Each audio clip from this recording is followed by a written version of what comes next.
Today we have a million-dollar client meltdown malicious compliance story. We'll get into that in a bit, but first, do nothing? Okay. A couple of years ago, I worked customer support for an investment and pensions department of a larger company. Basically, answer the phone and help customers who don't understand something about their account or need to access features usually reserved for their accountant. I had only been with the company about 3 months, had just finished my training, and recently been cleared to take calls unmonitored. But a supervisor was still listening back to 3 or 4 of my calls each day just to check. It was coming to the end of the year, so the lines were super busy open to close, but a lot of the calls I were taking were for pension or ISA withdrawals or deposits. So all I had to do was check a few details and then drop the customer in the call queue for the relevant department. Due to the high volume and relative simplicity of these calls, I was answering 20 to 30 a day. After a week or so, I got a message from my team leader telling me I was taking too many calls, so the number he was checking wasn't a high enough percentage to be indicative of my performance.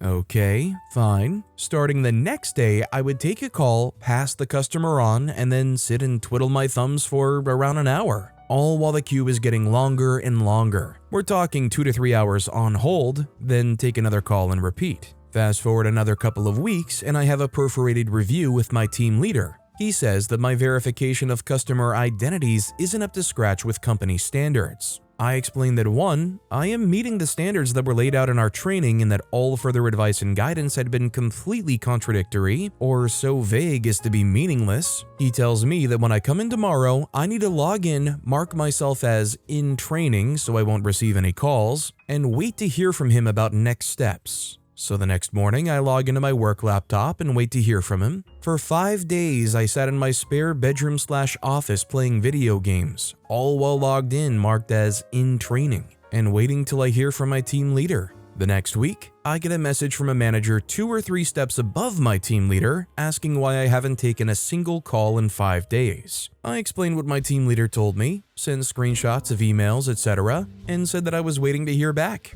She said that she would look into the situation and get back to me. Cue another week of video games and naps on company time. I ended up getting made redundant and taking the balance of my annual leave before anything got resolved because the company outsourced 90% of the call handling to India. But those 2 weeks were great. I'm assuming the answer of why any of this was happening to begin with kind of resolves in that last sentence or two. It sounded like the whole department was just winding down anyways before they were going to outsource the whole thing. It was probably destined just to be falling off the rails at that point anyways. Or it was already so falling off the rails they just decided to outsource it altogether. Fanscape Rocked commented, "My neighbor got a job as a contact tracer during the pandemic. He tells a very similar story of being paid but not actually ever doing anything for a couple of months before he got bored and stopped bothering." New for 2023 commented, "I got seconded to some other department for something to do with the COVID response. Seems they hadn't had someone who was very efficient before. I'd get allocated 30 and finish by lunch, then be sat waiting watching the TV while nothing turned up till tomorrow, and they seemed surprised I'd finished the day before already." Also, hi, I'm Steven, and if you guys enjoy awesome stories of malicious compliance, why not hit those like and subscribe buttons down below? That said, our next story is Sick Day. Another post reminded me of this gem. My old company manager would always ask for a sick note from your doctor. It's about $50 from my GP. I was at his office when my boss, Mary, called me to make absolutely sure I had a sick note. I had 2 company credit cards, one for my internal use, tools, etc., and one for external use, bill to clients. Neither would work at my doctor's office.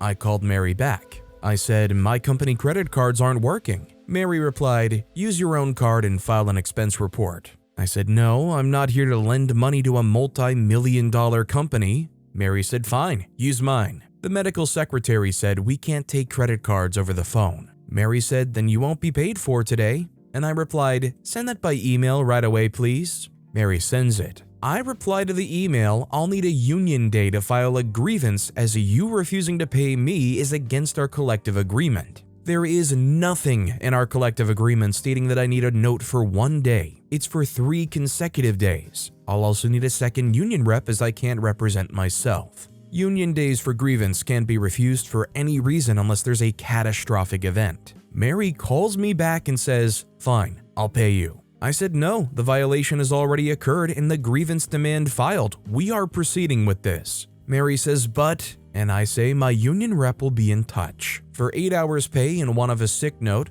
me plus another union rep 4 hours to prepare plus 2 hours travel each, 12 hours unpaid, 4 hours each to present the grievance. Grievance was won at the first stage, so I got paid my 8 hours, but the company had to pay 20 man-hours out of pocket, unbillable to client, because Mary was enforcing her own rules outside the collective agreement as a management right. I was maliciously complying with our grievance process, which I brought up during the presentation. Bonus content: Mary stated that what was written in the collective agreement was open to interpretation, and she was correct and I was wrong. I asked her to flip to the last page of the PDF. She did. I said, "Who had signed the contract?" Mary said, "VP of HR, National Union Rep, VP Operations, Matthew, and OP, the VP of your union accreditation." I replied, "So what you're saying is you, who wasn't at all present during the negotiations, knows more about the contract I've negotiated for the last 3 renewals?" Mary replied, "This meeting is over. I'll have my answer emailed to you within 7 days." I replied, "You have 3 business days as per our collective agreement, which you know so well. I'd hate to file yet another grievance for non-compliance." When you hear stories like this come along, I honestly don't even see how you could be anti-union on an individual level. Like, don't get me wrong, there are certainly bad unions that actually sell the workers to the corporations, but kind of like this story, I feel like most unions are around to try and protect the little guy so that all of a sudden they don't have to just be pushed around to be lending money to a multi-million-dollar company because the credit card they assured you would work doesn't work. Michael Florida 99 commented, "Our union contract, fire department, read a doctor's note for 2 consecutive sick days. My wife earned a PhD, not medical, and I publicly offered doctor's notes to any who needed it. A second-in-command level assistant chief got very up at this, and we discussed following the word and letter of the contract. That was a phrase he used very often if a topic was not clearly defined. He was ticked to hear his own words used against him. In the next bargaining, they had doctor changed to physician, but had to concede and give us an item we wanted changed for us to agree." Our next story is, follow policy? Okay. A few years back, I worked in a corporate office where things ran pretty smoothly until our new boss, Mr. Micromanage, Mr. M, arrived. Mr. M was obsessed with one thing: following company policies. He didn't care if policies were outdated, inefficient, or outright absurd. If the rule existed, you had to follow it perfectly. And he loved catching people not complying. One Monday morning, he called a meeting to lecture us on policy adherence. He ended his speech with, "If it's in the manual, you follow it. No exceptions." I'm not a fan of being micromanaged, but hey, rules are rules, right? I knew that our company's policy manual hadn't been updated in years, and some policies were questionable, so I decided to have a little fun. One of the most outdated rules was about how to handle printed documents. According to this gem, any printed company document, no matter how minor, needed to be reviewed and stamped by our document compliance officer before being distributed. Oh, and guess what? That position had been eliminated in a round of budget cuts 2 years ago. But hey, Mr. M said no exceptions. The next day, I printed out a standard quarterly report that everyone in the office needed. When people asked for it, I told them, "Sorry, I can't distribute it until it's been reviewed and stamped." I sent an email to Mr. M asking where I could find the non-existent document compliance officer. He came storming over to my desk, confused. Mr. M said, "Just send out the report." I replied, "I'd love to, but as per company policy, it needs to be reviewed and stamped first. Where should I send it?" Mr. M pauses and glares and says, "Just follow the policy." I nodded enthusiastically and let it be. Word spread quickly, and soon, everyone in the office was complying with every arcane policy in the manual. Karen from HR, she started enforcing the dress code policy that required all employees to wear business formal attire at all times. Suddenly, everyone was showing up in suits and ties, and people in accounting were running spreadsheets in cocktail dresses.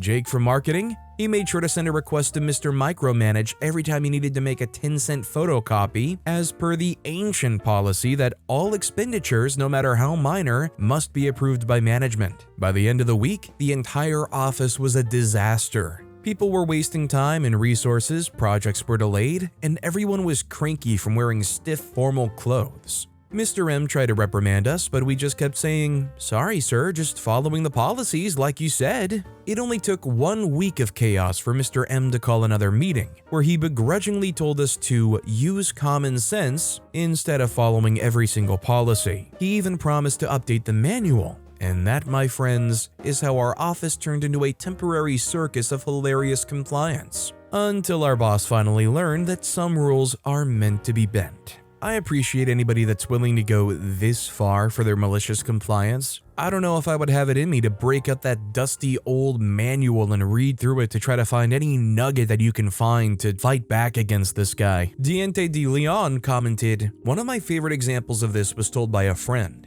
He worked in a hospital in the 1970s, and some new manager came in and decided to enforce the dress code that all nursing staff shall wear nurse caps. This, of course, being right around the time when the women's liberation movement in the USA was getting rid of such items such as the old-fashioned white nurse uniform dresses worn with the starched white cap. Imagine the manager's horror when the next day, all the nursing staff, including the men, came in wearing nurse caps. Enforcing that policy only lasted for 1 day. Later, they did away with the rule for nurses to wear caps altogether. Our next story is, can't fit my bicycle in the luggage hold? A few months ago, I booked a return ticket to a nearby town over a busy holiday weekend. I wanted to do a little cycling over the weekend, so I phoned the bus company before the day of departure to check if I could take a bicycle with me. They confirmed that I could so long as I arrived at the bus station half an hour early. On the trip down, they loaded my bicycle into the baggage hold, even opening up a special side hatch to make it easier to get it in. So I enjoyed a few bike rides while I was down there. Come the day of my return, and it's belting rain. I get to the bus station half an hour early but sopping wet. Considerate as I am, I purchase some paper towels to wipe down my bike so it won't dampen anyone else's luggage. Then the bus arrives.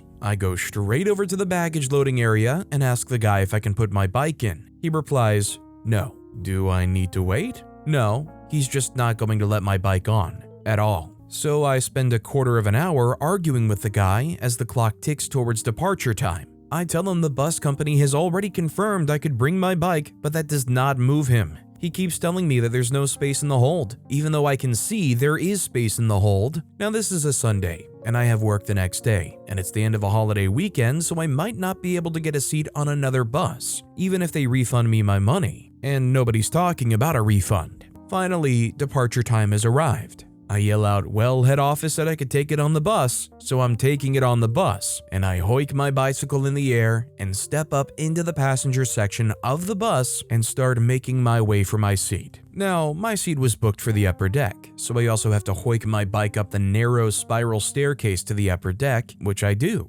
My bicycle is XL size, so all things considered, I'm astonished at how limited and shallow the scratches were that I left on the plastic finishes of the spiral staircase as I went up.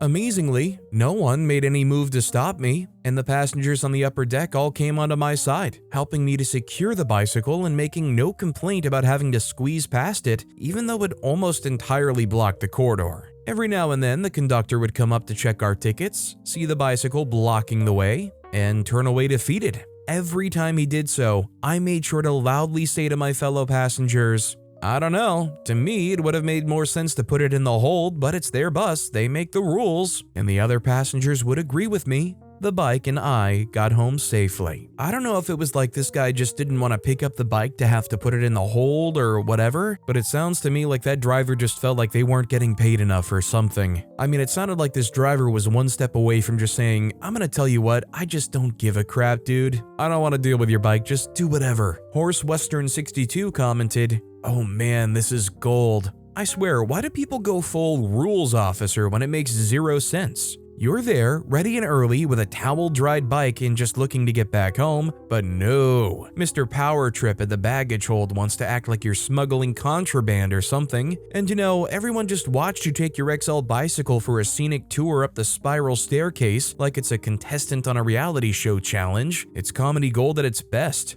Like, let's see how many scratches I can add to this bus without anyone saying a word. And who knew your bike would get its own seat on the bus? Basically a celebrity at this point. I bet by the end of the ride, passengers were taking selfies with it. Talk about a true bonding experience. Honestly, it would have made more sense to let you put it in the hold, but yeah, since that's too logical, you gotta give your bike the 5-star treatment upstairs. You showed them and provided free entertainment to your fellow passengers. What a win in the end. Our next story is, you want the man of the house? Fine. This one's going back a few years, but it's one that made me chuckle when I remembered it. We live in a busy estate. We are in prime position for door-to-door callers. Usually they were fine, polite, and if I was happy to listen to their pitch, then great. And if not, they were pretty good about hearing no and leaving me be. In our house, all the utility bills are in my name because I'm the financial person in the household, and by mutual agreement, the one who knows how many beans make 5 when it comes to deals and offers. Therefore, I decide our provider each year and negotiate the best offers. I know the exact date we come out of contract, and I'm generally organized in swapping suppliers. Sometimes I do this with door-to-door salespersons and other times online or via phone. It just so happened one year that we had a door-to-door salesperson knock in for a utility that was pretty close to its contract end date. He immediately started his pitch with, "Good afternoon. Is the man of the house here?" Now straight away that rubbed me up the wrong way. I answered no, and he proceeded to ask me when he would be home. I mentioned that he was at work, but he was welcome to call back after 5 p.m. when the man of the house would be home. The salesperson wrote this down in his book, nodded at me, and left. Sure enough, he called back after 5 p.m. and spoke to the very irritated man of the house, who asked the salesperson why he didn't speak to me about all this. The salesperson backpedaled so quickly and asked if I was there. Sadly, I was out and wouldn't be back until late, but he was welcome to call over again tomorrow and see if I would speak to him. As it so happens, I did speak to him the next morning. With a beaming smile and a smug of tea in my hand, I thanked him for reminding me to check my offers, and I switched online to his company a couple of hours before he arrived. Then I waved him a cheery goodbye. I believe that would have cost him 2 sales, as I switched gas and electricity. I guess the main takeaways from the story is not only did OP get their malicious compliance, but they also taught that person to be a better door-to-door salesperson. Which, honestly, in this day and age, I feel like is a pretty tough job as it is. I mean, when's the last time you've had a door-to-door salesperson that wasn't like a Girl Scout that was convincing enough for you to even entertain what they have to say? KitKat0123 commented, "My boyfriend took me car shopping when he needed a replacement. Salesman would always give him the keys. Fine. I then asked my boyfriend to pop the bonnet so I could check the engine and give everything a once-over. Checked underneath the car and door alignment, etc. Sometimes the salesman would just stand there dumbfounded. My boyfriend would then have to explain to the salesman that I have a degree in mechanical engineering and work in the automotive industry. Why do they always look at me weird when I was checking a car out? Can't a short girl wearing a skirt know something about cars?" Different Season 366 commented, "Best mechanic I ever had was a woman. I literally had her identify a problem over the phone listening to the sounds from inside the dang car. And to boot, she got it wrong for a friend once. Didn't charge for the parts or labor since it wasn't broke. They got the right fix and another new part left in at no cost. Integrity is a heck of a thing." Our next story is, the shark landlord got more than he bargained for. Years ago, I moved into a new apartment while studying abroad. The landlord was, well, let's just say he was a real shark. The guy had a dozen properties rented out to students and a reputation for squeezing every last penny out of his tenants. By coincidence, I ended up dating a fellow student who happened to rent from him in the next building over, and who moved out 6 months in, so I had advance warning of what to expect on move-out day. When she moved out, she had broken a single plate and lost a fork, so somehow got charged for an entire new matching set of plates and cutlery. She even replaced the plate and fork herself, but that wasn't good enough for Mr. Shark Lord. No, he insisted on billing her for a full, brand new set. Of course, she learned later from her ex-flatmate that he only replaced the missing items and pocketed the difference. Imagine the profit accumulating over the years over a dozen apartments, when for every student you charge the price of a new set, but actually only buy one replacement set for one fork here, one glass there, pocketing the difference. Not just shady, but utterly petty. Now, when myself and my best friend had moved in, landlord proudly tells us about the brand new mattresses in our rooms. A year later, when my friend was moving out, we did a massive deep clean. left the place sparkling, and made sure to replace anything missing. But of course, during the inspection, the landlord found issues. Surprise, surprise, he deducted and withheld my friend's entire deposit, mostly on the basis of the mattress being slightly stained and needing replacement. My friend was understandably fuming, but then we had a thought. If he was charging us for a new mattress, then my friend had technically just paid for this one, so technically it was his. And equally technically, it just wouldn't be considerate to leave personal belongings cluttering up the landlord's apartment after he moved out, would it? Moving out means moving out. He couldn't take the mattress on the plane, obviously, so he hauled it down to the nearby park, where some local homeless people hung out, and donated it. Fast forward a few days, I'm still in the apartment and about to move out shortly. My friend's already gone, and I hear the landlord arrive to show the room to a new tenant. I hear the bedroom door and then rage. Where the freak is the mattress? I have to freaking buy a new one? I almost lost it right there. But I held my composure, played dumb, and listened to him fume. And a few days later, when it was my turn to leave, I knew I was getting nothing back from my deposit, and I too was going to take all of my personal belongings with me. So I took everything I had paid for: the mattress, plates, cutlery, glasses, even the light bulbs. The friendly neighborhood hobos made out like kings. I mean, I guess it just wasn't worth the hassle to these people, but I would have loved to see them actually challenge this, because obviously what he's doing here is not ethical. I mean, maybe if the mattress was like non-restorable or something, but you would think that he would just have to hire a cleaning service and take whatever you need out of the deposit. You know, not even give the tenants a chance to take the mattress because it's just like considered a loss. Glycemic Calculus commented, "In the fine town of Maurice, LA, the celebrity I rented from charged me $700 deposit because I trimmed the azalea bush and supposedly killed it. It said killed on the reason for no deposit returned. I went back the day before the lease ended and dug up the tree. It was dead and I'd paid $700 for it. That's what I told Maurice's finest. No problem. I burned it." Blurricoic commented, "Here in the Netherlands, you can demand a bill. No bill for a replacement bush. Deposit has to be paid back. Not that this makes it all perfect though.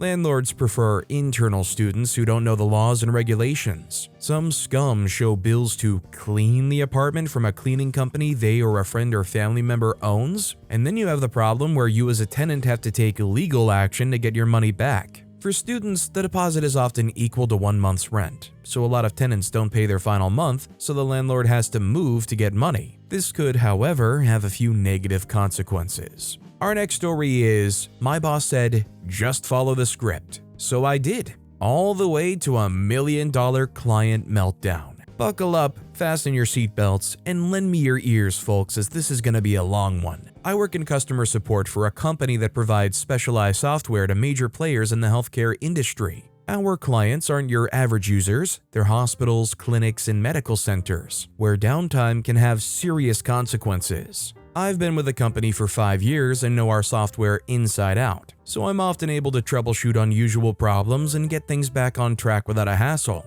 A few months ago, though, a new supervisor named Alex joined us. He was fresh from a corporate management program and came in with grand ideas about efficiency and productivity. In his mind, the solution to our slow response times was simple: a script-only policy. According to him, every client interaction needed to be scripted to prevent wasting time on unnecessary advice. No more custom solutions, no additional steps, no thinking outside the box. If a client's issue wasn't in the script, we were to log it, escalate it, and have them wait for a callback. When Alex announced the new policy, I raised my hand, explaining that most clients call us precisely because they're dealing with specific, time-sensitive issues. Sticking rigidly to the script would just frustrate them and, in many cases, fail to solve their problems entirely. Alex didn't budge. "Everyone follows the script, no exceptions," he said, smiling in that overconfident way that made it clear he thought he was reinventing the wheel. "If even our biggest client calls, you follow the script." Cue a couple of weeks later. One morning I pick up a call and am greeted by the CEO of one of our top clients, a massive healthcare network we've worked with for years. They hold a multi-million-dollar contract with us, and losing them would be catastrophic. The CEO is calling in a panic because their entire system is down. The glitch they're dealing with is blocking patient records and diagnostics, putting patient care at risk. This isn't just a technical issue, it's affecting people's health. As soon as he describes the issue, I recognize the problem.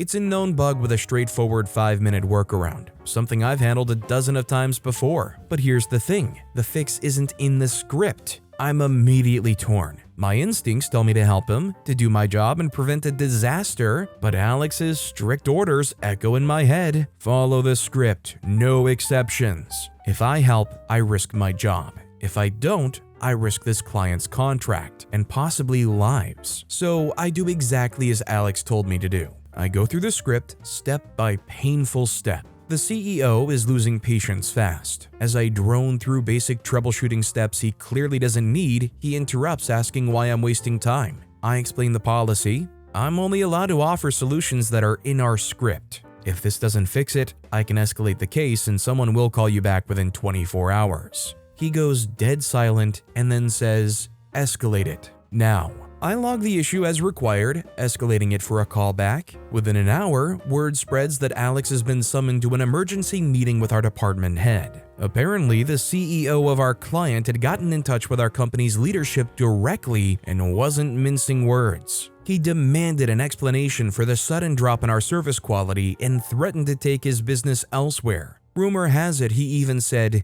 "If your idea of support is running through a script instead of fixing the problem, then we're done here." By the end of the day, we all received an email titled "Script Policy Update." Effective immediately, we were now encouraged to use best judgment and to go off script as needed for high priority issues. Alex's entire efficiency plan was scrapped on the spot, and he's now under performance review. It's safe to say that he lost any respect from our team, and I'm not sure his reputation will ever recover after that blunder. In the days that followed, the story of the client meltdown spread like wildfire through the office, growing more exaggerated with each telling. Some people said the CEO threatened to sue. Others claimed he'd hinted at buying out a competitor. Regardless of the details, Alex's name became a kind of cautionary tale, a reminder of what happens when you put rigid policies above common sense. And as for me, well, I've been doing my job the way I always have, thinking on my feet, solving problems, and trusting my instincts. The difference now is I have a little smirk every time I think about it. After all, I was just following orders. Does anybody else agree with me that OP should have just broken the policy? I mean, when OP said, "Lives may be at stake here," this is the one thing where you break that policy and then you have it escalate to the CEO with Alex. I mean, if Alex gives you any grief, you just go straight to the CEO and report what went down. Sorry that I didn't put people's health in jeopardy to stick to Alex's stupid script. Red's Viking fan commented, "Sorry, but this sounds made up, or at the very least extremely exaggerated." I've been working various IT and support roles for 25 plus years, including dealing with financial systems that need to be running and available 99.99% of the time. 1. You're going to have service level agreements in place between the customer and your company that state how long you have to resolve issues. No chance you're going to meet them if you massively increase the number of "log a ticket and we'll get back to you" events, especially if you have frequent issues as described when there is a solution that can't be scripted. 2. Along those lines, if a new manager comes in and tries to implement these changes, a good tech or employee is going to try to explain the issue to them, and if they don't listen, go right to the manager's supervisor and explain the issue. 3. I've worked mostly with financial services. We're talking millions and potentially billions of dollars. If my manager implements this policy, I'm still doing what I did before to resolve the issue until they try to write me up for not following policy. I'm only dealing with money. If I'm in an OP situation where I'm dealing with patient records and potentially lives, there's no freaking way I'm just, "Sorry, gotta log a ticket, peace out," especially when I can resolve the issue in a few minutes over the phone. But with that being said, that's all the time we have for today. Now, if you want to hear another awesome malicious compliance story, check out that video on the left. Or if you missed my latest video, check out that video on the right. That said, I'll see you all next time with some more stories.